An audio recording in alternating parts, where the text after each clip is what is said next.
Halo teman-teman semuanya, balik lagi di channel ini. Nah, kita semua pasti pernah dengar kata pajak, tapi anehnya masih banyak banget mitos atau kesalahpahaman soal pajak yang terus beredar dari zaman ke zaman.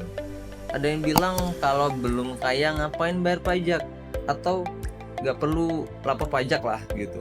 Nah, di video kali ini kita bakal bahas 5 kesalahan umum soal pajak yang sering banget dipercaya padahal keliru total gitu kan.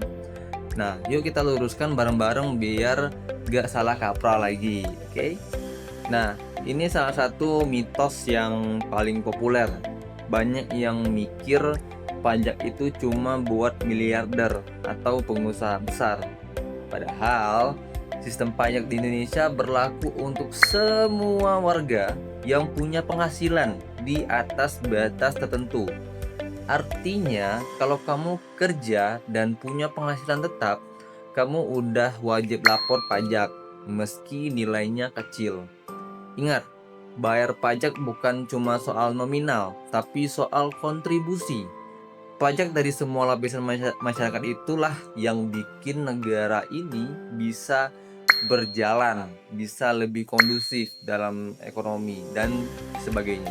Ada juga nih, banyak yang mengira NPWP itu kayak izin buat kena pajak. Padahal kebalik, NPWP itu adalah alat identifikasi. Kalau kamu belum punya NPWP, tapi sudah punya penghasilan, kewajiban pajakmu tetap ada. Justru tanpa NPWP, potongan pajak kamu jadi lebih besar. Jadi lebih baik punya NPWP biar urusannya transparan dan kamu bisa dapat hak-hak perpajakan yang seharusnya. Nah, ini juga sering banget nih, banyak pelaku UMKM mikir, ah, bisnis saya masih kecil, belum perlulah lapor pajak gitu kan.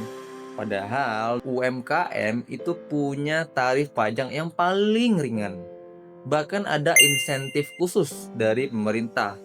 Nah, kalau kamu rajin lapor dan tertib administrasi, bisnismu jadi lebih dipercaya investor, bank, bahkan calon partner yang mau bekerja sama di bisnis kamu.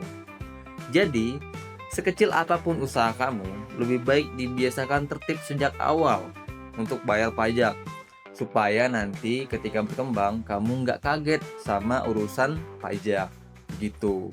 Bayar pajak itu percuma, toh uangnya nggak jelas. Nah, kalimat yang sering banget terdengar itu yang kayak gitu tuh, tapi sebenarnya kurang adil.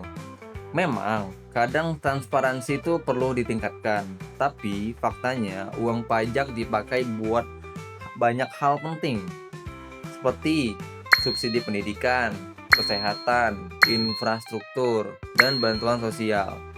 Coba bayangin kalau pajak itu nggak ada, bisa jadi biaya sekolah makin naik, jalan yang kalian lalui itu rusak, gak diurus sama pemerintah, dan gak diperbaiki, dan juga pelayanan publik tuh bisa jadi berhenti. Nah gitu. Jadi meskipun kita nggak lihat langsung hasilnya, pajak itu tetap punya dampak besar buat kehidupan kita sehari-hari begitu.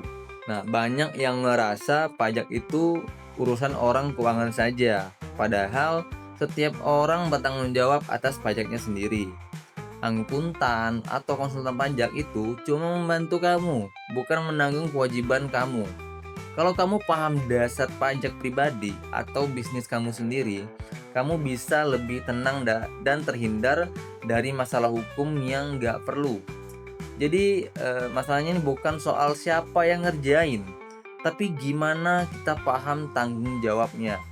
Nah, itu dia kesalahan-kesalahan umum soal pajak yang sering banget kita dengar gitu kan. Ya, semoga setelah nonton ini kamu nggak percaya lagi ya gitu.